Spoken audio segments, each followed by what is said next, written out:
I came over to Morse as a senior attorney, and my first year here I was focused primarily on expanding my skill set and growing my client base.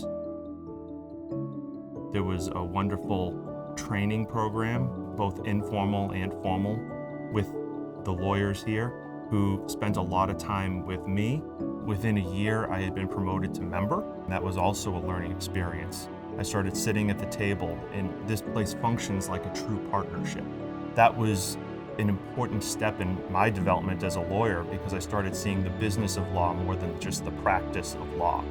And then from there, recently, I was promoted to be chair of the corporate group, where now I'm able to take an active part in helping the growth of the firm and steering it forward. This is a type of place where people really look out for each other, and an extension of that is caring about people's families, know what's going on in people's lives, create an environment where it's not just about work, but it's about the whole person.